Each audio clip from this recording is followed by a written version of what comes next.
If you tried to describe what God is like, it could be difficult or daunting. But when the people who wrote the Bible pondered the mystery of God, they consistently described God's character in this way: compassionate and gracious, slow to anger, overflowing with loyal love and faithfulness.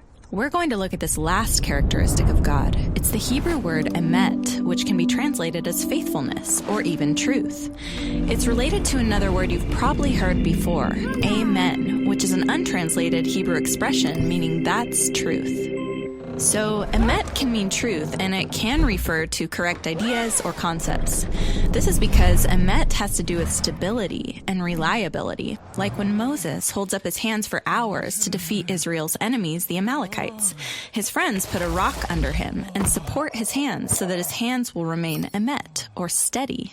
When emet is used of people, it describes reliable and stable character, or trustworthiness.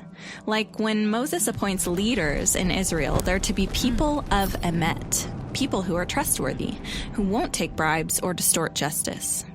So to say that God is full of emet doesn't just mean that God tells the truth or stands for truth. It means that God is faithful and trustworthy. This is why Moses calls God a rock, saying that he's faithful, just, and upright. He's saying that he can trust God to be consistent to his character. And the Hebrew word for trust is actually the verb form of the word emet. It's he'emin. It can be translated as to believe or to have faith, but most basically it means to consider someone trustworthy or to trust. The first person we meet in the Bible who considers God to be trustworthy is Abraham. God makes a promise that Abraham and his wife Sarah will have a huge family and that through them, all nations will experience God's blessing. But Abraham and Sarah are really, really old, and they've never been able to have any children.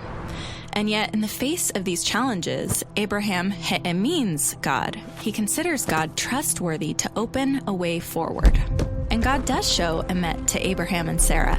In just 4 generations, their descendants form a whole nation called Israel. And God invites Israel into a trusting and faithful relationship. And when God leads them out of slavery in Egypt, Israel he'emins in God. They trust and rely on him. But when they come to the land God promised to Abraham, and they find out it's filled with giant cities protected by giants, their trust in God's emet fails. But eventually, we meet an Israelite who does trust God in the face of giants. It's David. He yells at the giant, "You come with a sword and a spear, but I come with the name of the God of Israel." David consistently relies on God. In fact, it said that David walked in emet before God. So David considers God to be faithful and responds with faithfulness.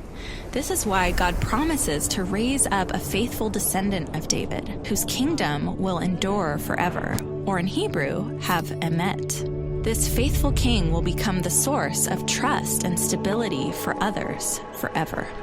But when the kingdom later collapses, the Israelites find themselves without a home and without a king. And they cry out, "Oh God, where is your loyal love that you swore to David in your emet?" They're accusing God of abandoning his promises to Abraham and to David. Is God trustworthy? Is he faithful after all? The first line of the New Testament is an answer to that question. This is the lineage of Jesus the Messiah, the son of David, the son of Abraham. In other words, through Jesus, God fulfills his promises. Or as Paul says, Jesus came on behalf of God's faithfulness. He is the faithful king whose kingdom will endure forever and who invites all nations to trust God.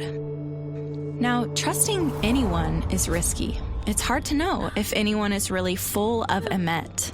But the biblical story portrays a God who's been faithful all along and whose promises were fulfilled in the story of Jesus. And so as we look out at the obstacles facing us and our world, we're invited to take that same risk and join Abraham, David, and the people of God in trusting that God is overflowing with faithfulness.